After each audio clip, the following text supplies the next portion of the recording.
तर एक दिवस भंतेने राग दिला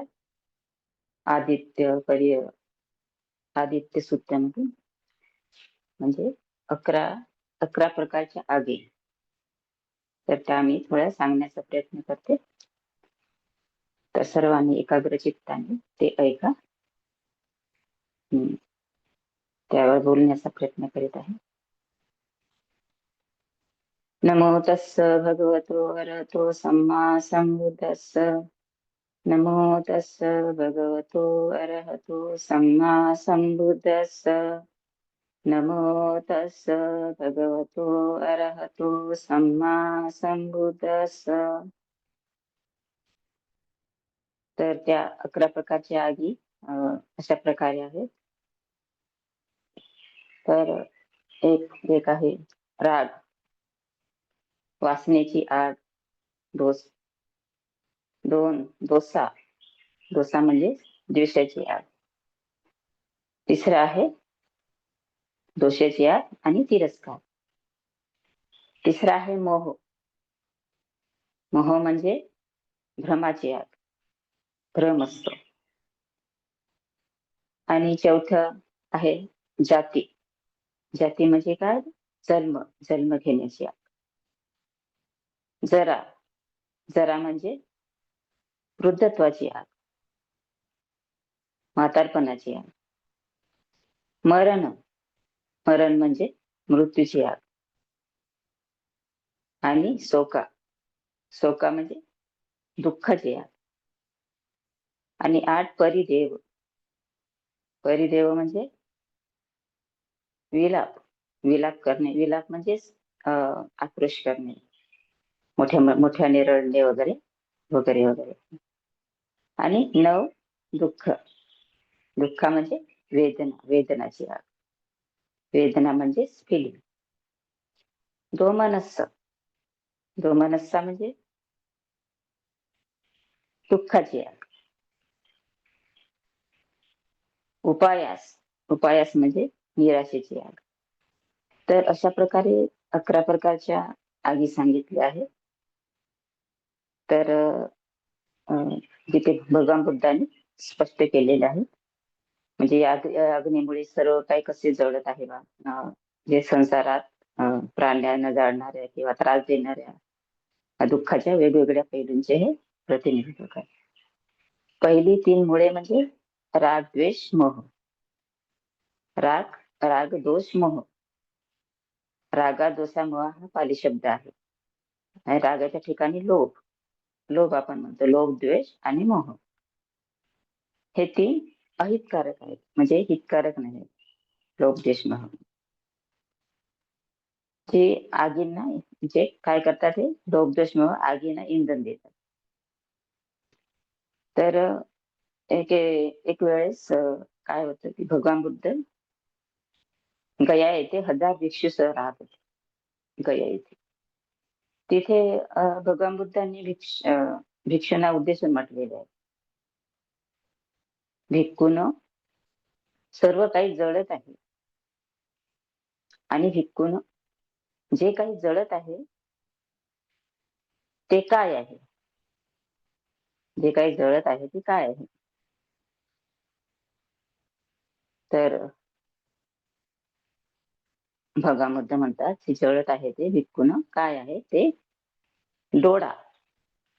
सर्वात प्रथम डोळा म्हटलं, कारण डोळा हा मेन आहे. डोळा भिक्षून जळत आहे, खूप जळत आहे. नेत्र चेतना जळत आहे. डोळ्याचा संपर्क जळत आहे. आणि डोळ्याच्या संपर्कावर अवलंबून असलेली भावना म्हणजे फिलिंग, ती आनंदीदायी असो वा वेदनादायक असो, दुःखदायक असो किंवा ना सुखद ना दुखद असो, ती देखील जळत आहे. ती कशाने जळत आहे? भगवान बुद्ध म्हणतात, ती कशाने जळत आहे? तर ते वासनेच्या अग्नीने आणि द्वेषाच्या अग्नीने आणि भ्रमाच्या अग्नीने जळत आहे. ते जन्म, वृद्धत्व, मृत्यू, दुःख, विलाप म्हणजे आक्रोश करणे, मोठ्या मोठ्याने रडणे, बोलू बोलू रडणे, म्हणजे टीव्हीला वेदना, दुःख आणि निराशेने जळत आहे. जीभ जळत आहे. भगवान बुद्ध म्हणतात, जीभ जळत आहे. ती जिभेची जाणीव जळत आहे. जिभेचा संपर्क जळत आहे.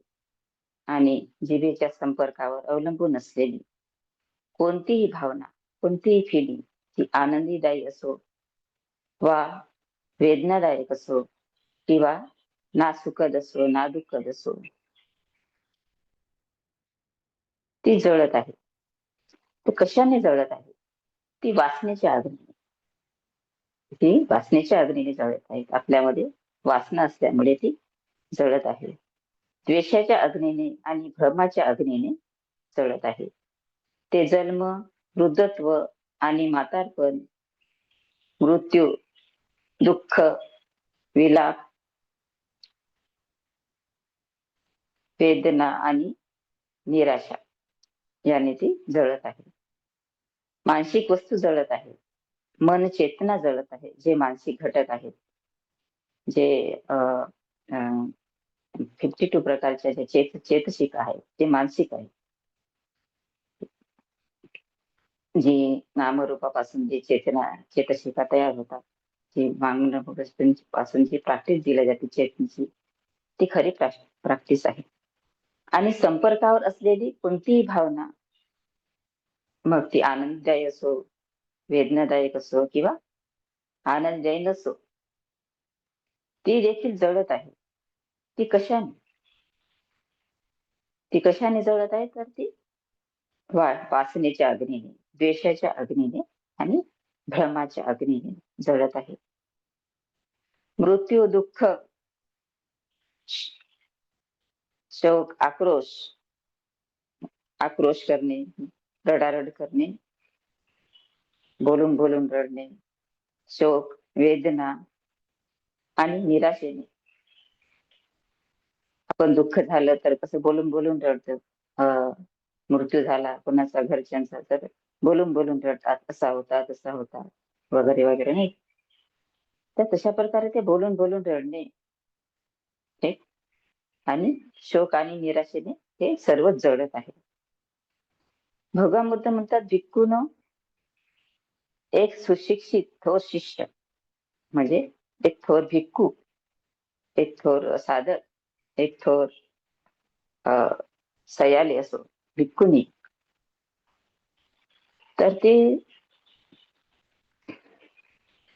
त्यांच्या डोळ्यांना काय होते की ते मोहातून मुक्त होतो, तो भ्रमातून मुक्त होतो. जो डोळ्याने तो भ्रमातून मुक्त होतो आणि रूपाने सुद्धा तो भ्रमातून मुक्त होतो. म्हणजे तो रूपाच्या भ्रमात पडणार नाही, त्यामुळे तो त्यातून मुक्त होतो.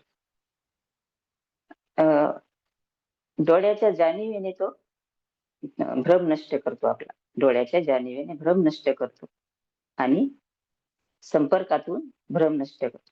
त्यांच्या संपर्कातून सुद्धा भ्रम नष्ट होतो. आणि डोळ्याच्या संपर्कावर अवलंबून असलेल्या कोणत्याही कोणत्याही भावनापासून, कोणत्याही फिलिंग पासून, मग ते आनंदी असो किंवा वेदनादायी असो, तो त्यातून मोह नष्ट करतो किंवा भ्रम नष्ट करतो. तेव्हा त्याचे अज्ञान नष्ट होतो आणि भ्रमातून तो त्या अज्ञानातून तो मुक्त होतो. सर्व प्रकारच्या आसक्तीतून तो अशा प्रकारे तो सर्व प्रकारच्या आसक्तीतून मुक्त होतो. मुक्त झाल्यावर त्याला काय होते की मुक्त झाल्याचे ज्ञान होते. एका चांगल्या भिक्खूला किंवा चांगल्या थोर शिष्याला किंवा भिक्खुनीला ते मुक्त झाल्याचे ज्ञान होते. तो समजतो की जन्म नष्ट झाला आहे आणि तो पवित्र जीवन जगत आहे. ती पवित्र जीवन जगत आहे. जे करायचे होते ते झाले आहे आणि अशा वेळी आता काही उरलेले नाही. भिक्खूला वाटतं की आता जे करायचे होते ते झाले, आता काही उरलेले नाही. भगवान बुद्ध भिक्खूंना उद्देशून सांगतात हे सर्व. तेव्हा भिक्खू त्या हजारो भिक्षू, 1000 भगवानबुद्धाजवळ भिक्खू असतात. तर ज्यांना ते सांगतात, त्या त्या भिक्खूंची मने काय होतात की सर्व जे चिकटून न राहतात, म्हणजे त्यांचं जे चिकटून राहण्याचा जो हा स्वभाव होता, तो काय होतो, नाहीसा होतो. तो त्याच याच्यातून मुक्त होतो, तो भ्रमातून मुक्त होतो, त्या कलंकापासून तो मुक्त होतो. म्हणजे राग द्वेष मोह याच्यापासून तो मुक्त होतो आणि मलिनतेपासून तो मुक्त होतो. म्हणजे त्यांना समजतं की आता पुनर्जन्म आपला संपलेला आहे, आता आपला पुन्हा पुनर्जन्म होणार नाही, पुन्हा आपला जन्म होणार नाही, प्रवास पूर्ण झाला आहे, जे करायचे होते ते झाले आहे आणि काही करायचे उरलेले नाही. असे त्या प्रकारे ते भिक्खूला सर्व समजतं, त्या हजारी भिक्षूंना हे सर्व समजतं की भगवान बुद्धाने अशा प्रकारे सांगितलं. म्हणजे तर अशा प्रकारे त्या भिक्खूला समजतं आणि ते त्यांना ज्ञान प्राप्ती होते आणि ते अरंत होतात. तर सांगायचे म्हणजे याला प्रवचन म्हणून ओळखले जाते. त्या प्रवचनाला अग्निप्रवचन म्हणून ओळखले जाते. त्या घटनांच्या अनित्यता आणि असंतोषाबद्दल बुद्धाच्या शिकवणीचे वर्णन करते. हे सर्व कशामुळे होते, तर आसक्ती आणि तृष्णेमुळे. जळणे हे कशामुळे होते, आसक्ती आणि तृष्णेमुळे होते. तर अशा प्रकारे इंद्रिय, डोळे, कान, नाक, जीभ, शरीर आणि मन आणि त्यांच्याशी संबंधित वासना, त्या सर्व संबंधित इंद्रियाच्या संबंधित वासना ह्या 6 इंद्रियाद्वारे काय होते, आपल्यामध्ये वासना निर्माण होते, द्वेष निर्माण होतो, भ्रम निर्माण होतो. हे सर्वांना हे आग म्हटलं आहे. ते आगीत कसे जळतात हे त्या प्रकारे सांगितलं. आणि त्यामुळे दुःख कशा प्रकारे होते, त्यामुळे दुःख कसे होते ते सांगितले आहे. तर ते अविद्येच्या आगीत ते कसे जळते ती उपमा वापरलेली आहे. अशा प्रकारे दुःख इंद्रिय घटक हे कसे भस्म होतात हे दाखवते. तर अशा प्रकारे स्पष्ट होते की जन्म, वृद्धत्व, मृत्यू, दुःख, विलाप म्हणजेच रडारड करणे, आक्रोश करणे वगैरे वगैरे, वेदना, दुःख, निराशेच्या आगीने सर्व काही जळत आहे, हे या प्रकारे आहे. तर बुद्ध या 6 इंद्रिया, डोळा, कान, नाक, जीभ, शरीर, मन यांच्याशी संबंधित असे ज्या वस्तू आहेत, ज्या घटक आहेत, त्या म्हणजे जे इंद्रियाप्रती जे घटक आहेत ते काय, दृष्टी आहे. आपण बघताना ती डोळ्याने दृष्टीत बघतो. दृष्टी कशी असली पाहिजे, आपली सम्यक असली पाहिजे, मिथ्या दृष्टी नसली पाहिजे. ध्वनी म्हणजे आवाज, कानाने जे आपण ऐकतो, तर आवाज कसा असला पाहिजे आपला, आवाजामध्ये सुद्धा सम्यक दृष्टी असली पाहिजे, सम्यक असलं पाहिजे. म्हणजे ते आपल्याला त्याच्या आपल्या आहारी नाही गेलं पाहिजे की लोभाच्या ऐकण्याचे. गंध, वास म्हणजे वास, त्या वासेच्या आपण आहारी न जाता आपण ते समजायचं की अनित्य आहे, हे सर्व अनित्य आहे. चव सुद्धा आपल्या चवीच्या आहारी न जाता त्याला अनित्यता समजायचं, अनित्य आहे हे सर्व काही बदलणारे आहे, सर्व काही संपणारे आहे, हे सर्व जशीच्या तसे नाही राहत. तर आणि स्पर्शाने सुद्धा आपण, आपला जेव्हा स्पर्श होतो, डोळ्याने आपलं जेव्हा रूप बघतो, तो स्पर्श होतो. स्पर्शाला आपण काय करतो, चांगले समजतो किंवा वाईट समजतो आणि त्याच्या आसक्तीमध्ये चालले जातो. तर ते न जाता आपण काय करायला पाहिजे, त्याच्याशी सम्यक दृष्टी ठेवून समजायला पाहिजे की हे चव सुद्धा, हा स्पर्श सुद्धा बदलणेवाला आहे, हे सुद्धा नष्ट होणेवाला आहे, हे उत्पन्न होते आणि नष्ट होते. तर हे सर्व आपण समजायला पाहिजे. अशा प्रकारे अनुभवाबद्दलची आपली आसक्ती आणि आपली तळमळ आपल्याला दुःख देतात, आपल्याला दुःख देण्यास कारणीभूत ठरते. आणि आपण सुखेत संवेदनांना चिकटून राहतो. ज्या अप्रिय संवेदना, प्रिय संवेदना आहेत त्यांना आपण चिकटून राहतो. तर जे आपल्याला अप्रिय असलं की आपण दूर पळतो, आणि प्रिय असलं की आपण जवळ जातो. म्हणजे ते न करता आपण हे सर्व प्रिय आणि अप्रिय हे काय बदलणे वाले आहे, नष्ट होणे वाले आहे, अशा प्रकारे समजून अं, आपण ते आचरण करायला पाहिजे. तर बुद्ध म्हणतात की दुःखापासून खरी मुक्ती ही कशामुळे होते? इंद्रिय, या इंद्रियाच्या आपण क्षणभंग, या इंद्रियामध्ये आपण काय बघायचं आहे? क्षणभंगुरता बघायची आहे. हे काय क्षणभंगूर आहे, अनित्य आहे, जे क्षणात नष्ट होणे वाले आहे, हे असमाधानकारक आहे, दुःखाचे कारण आहे. अशा प्रकारे आपण ते बघायला पाहिजे. तर याचा मतलब हेच आहे. आणि हे सर्व सत्य बघून आपण सोडून देणे. हे सत्य बघायचे आपण स्वरूपाचे, आणि सत्य बघून सोडून द्यायचे. तेव्हाच आपली दुःखापासून आपल्याला मुक्तता मिळू शकते.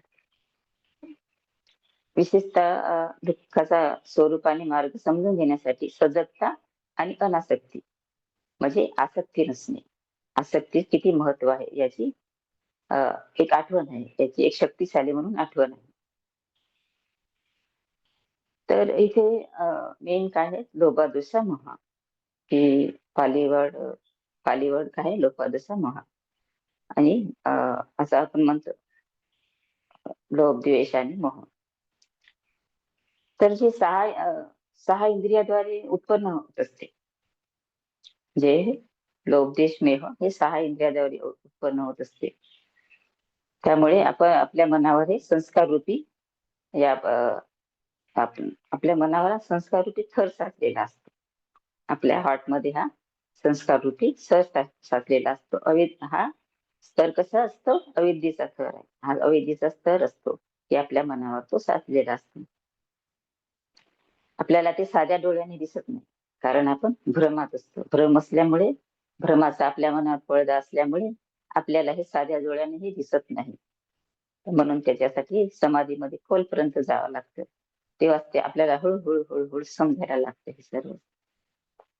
तर नाहीतर हा भ्रम आपल्याला समजू देत नाही. तर हे एकाच जन्मीचे नसतात संस्कार. संस्कार हे कित्येक जन्मीचे असतात.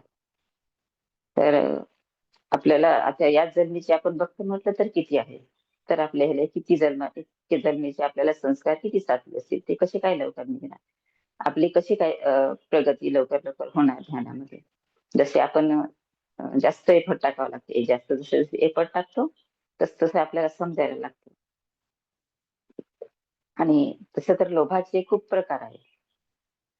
लोभाचे खूप प्रकार आहेत, जसे असंखारिक म्हणजे अप्रेरणादायी असतात, किंवा ससंखारिक म्हणजे ते प्रेरणादायी असतात.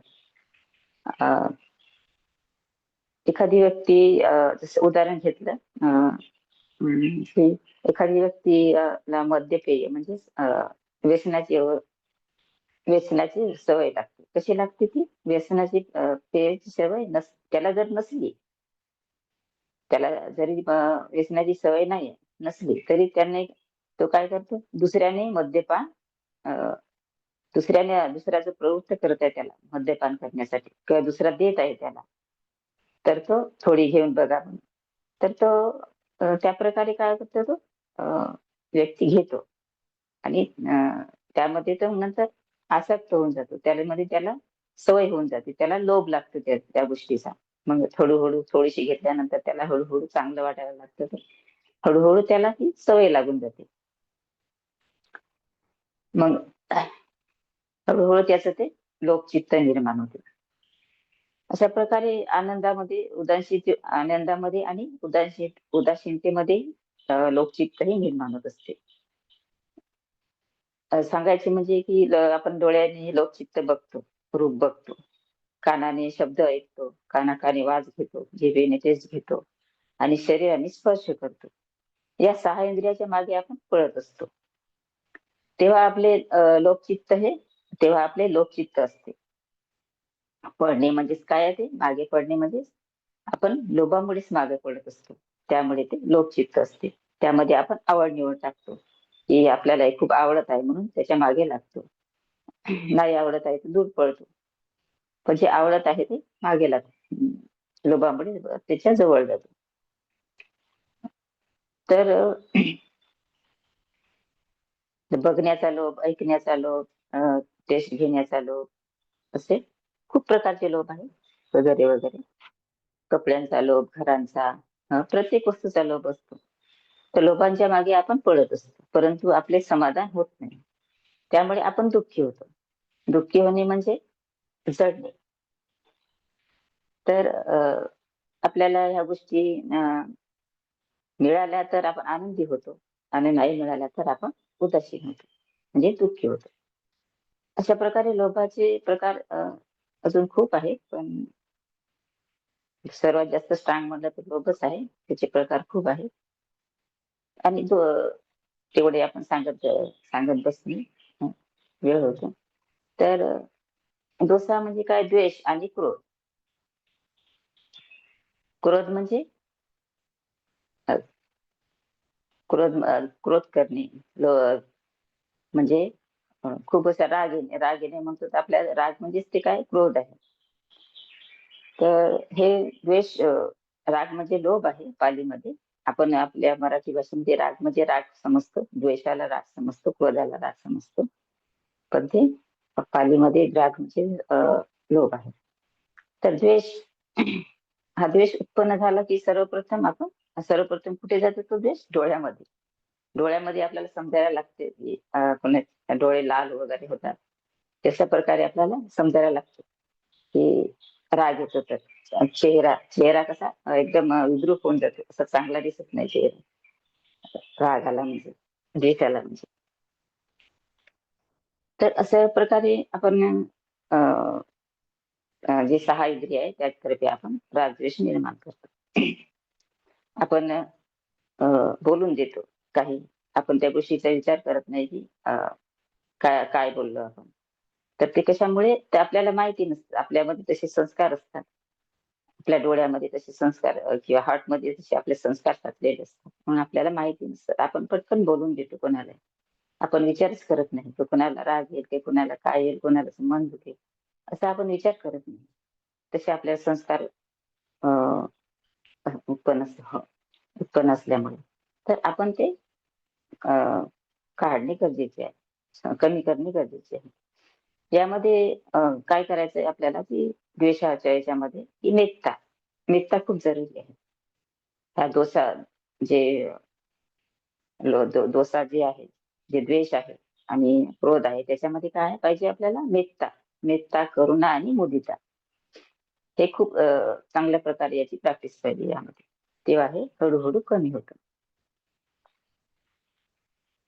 तर अशा प्रकारे मोह आहे, मोह खूप स्ट्रॉंग असतो. मोहामुळे काय होते की सहा इंद्रिय, सहा इंद्रियाच्या मागे आपण पळत असतो. कान, नाक, जीभ, मन आणि हात, म्हणजेच हृदय. तर याच्यामुळे आपण त्याच्या मागे पळत असतो, भ्रमामुळे. तर तर कशामुळे हे मोहामुळे काय होते? अविद्या, अविद्या निर्माण होते. अविद्येमुळे आपण तिच्या मागे पडत असतो. त्यामुळे जन्म मृत्यूची सर्कल ही तुटत नाही. तर सर्कल तोडण्यासाठी आपल्याला हे सर्व समजून घ्यावं लागेल. तेव्हाच आपल्याला समजून घेतल्यामुळे आपली ही सर्कल हळूहळू कमी होऊन जाईल. कमी झाल्यानंतर आपण अ, आप- आपल्याला कमी होण्यासाठी काय पाहिजे? सर्कल कमी करण्यासाठी आर्य अष्टांगिक मार्ग समजणे गरजेचे आहे. काय आहे आर्य अष्टांगिक मार्ग? सम्यक दृष्टी, सम्यक संकल्प, सम्यक वाचा, सम्यक कर्म, सम्यक आजीविका, सम्यक स्मृती, सम्यक समाधी, अ, सम्यक व्यायाम आणि सम्यक समाधी.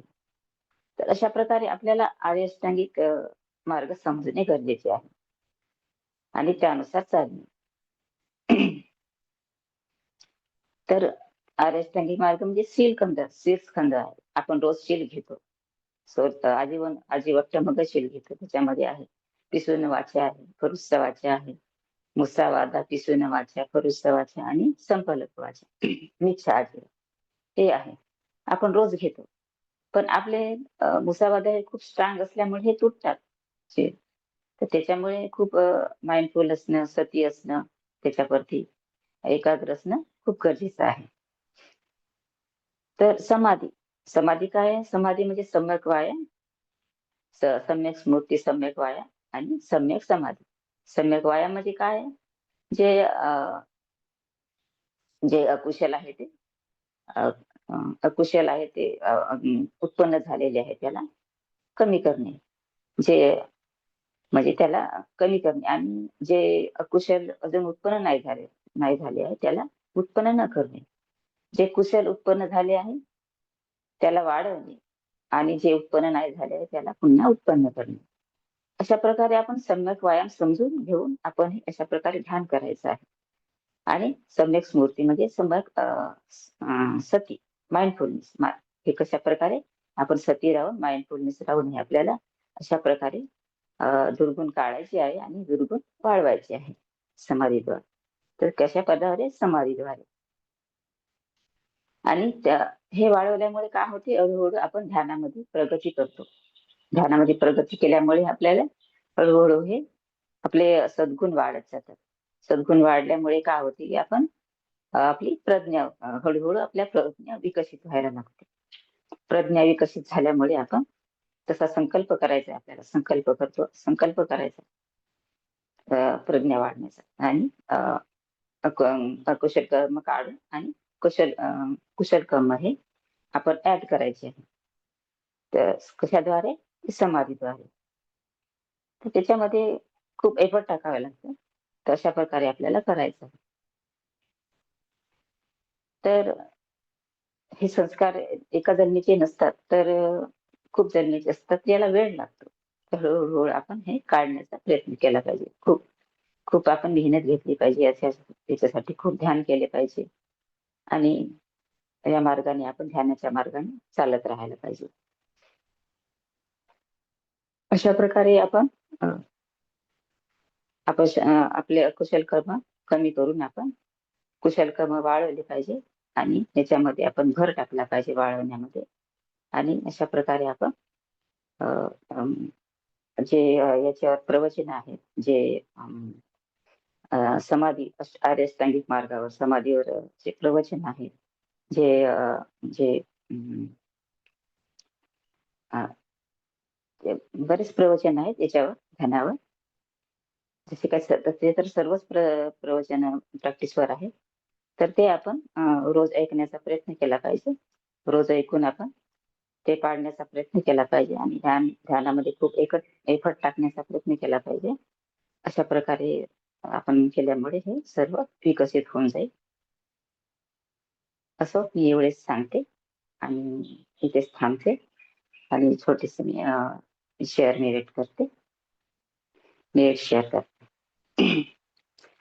सब्बती यो विवज्जन्ति सब्बरोगो विनाशतो माते भवन्तु अन्तराय सुखी दीर्घायुको भवतु सब्बमङ्गलं रक्षन्तु सब्बदेवता सब्बबुद्धानुभावे सदा सोत्ति भवन्तु ते सब्बधम्मानुभावेन सदा सोत्ति भवन्तु ते सब्बसङ्घानुभावेन सदा सोत्ति भवन्तु ते अभिवादनशीले स नित्यं वड्डापचायिनो चत्तारो धम्मं वर्धन्ति आयुवन्नो सुखं बलम् आयु आरोग्य संपत्ति सर्ग संपत्तिमेव च अतो निब्बान संपत्ति मीनाते समेच्छतु. साधु साधु साधु. सुखी होन्तु निब्बान पच्चय होतु. साधु साधु साधु.